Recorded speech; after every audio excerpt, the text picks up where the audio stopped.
Hey everyone, this is Dr. Sanders here at Integrated Health Solutions. I want to talk today a little bit about knee pain or joint pain, particularly the knee. Have you ever experienced pain that's just on the kneecap? You don't really know exactly where it is, but it's there. There are a couple of muscles that can refer pain to that area. And this is kind of true for a lot of joints in the body, that if you're having joint pain, look at the muscles that attach to those joints or cross them, and they may be the culprit of causing undue stress and strain on that joint. Some of the pain in the knee can come from referred pain from trigger points in the quad muscles. Trigger points or areas in the muscles that are tension, tight, not functioning well, so they get easily irritated, and they refer pain to that kneecap area. A great way to target your knee pain is actually working on the triggered point areas in the quad muscles here. That will allow, one way that you can work on them is using a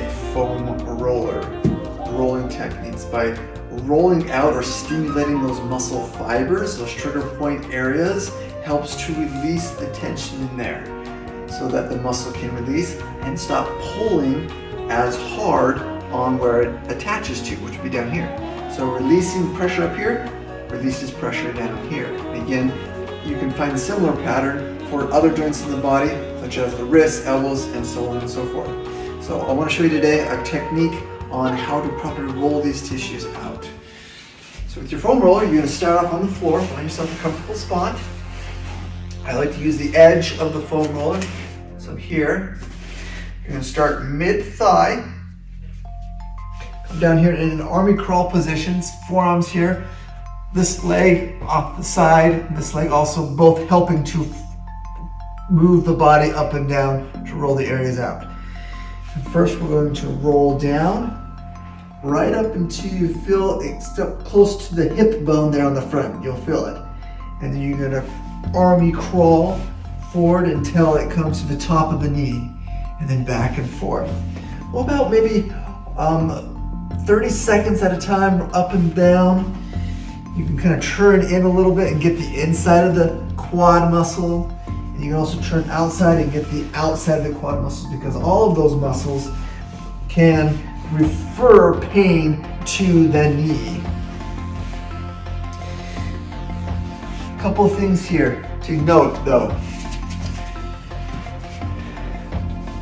When you're in pain, a good rule is start rolling 3-4 times a day for about, again, 30 seconds per time on that area. Don't do any more than that, that'll be plenty. If you're feeling a little bit of discomfort, that's okay. It should feel kind of hurt good, and as you roll more, continued days, it should get less and less. Now, if you're still in a lot of pain and the pain has not started to go down within the first 5 days or so, there may be other things at play of why that tissue is still remaining tense. There could be a compensatory pattern, a compensation going on in the hip, that the body overutilizes the quad and not the hip where it should be utilized when walking, get up and getting down, causing that area to keep tensing up. And that kind of attention is going to need some active focus on helping that tissue not only release, but some reworking of how the body uses the hip so that doesn't keep tightening up. And we here at Integrated Health Solutions, each of us doctors here, can help you take care of that. It's easy to come on in. You just go to our website, www.ihsindy.com. Make yourself an appointment to come in. We'll analyze the area and see where that compensation is going on, help you target that area with exercises and things that you can do that fit your daily routine, as well as other soft tissue and other treatments that are going to help release that tension so that you can get that life back and get rid of that knee pain. So again, come visit us there, go to the website there, and don't keep suffering with that knee pain, and make your appointment today.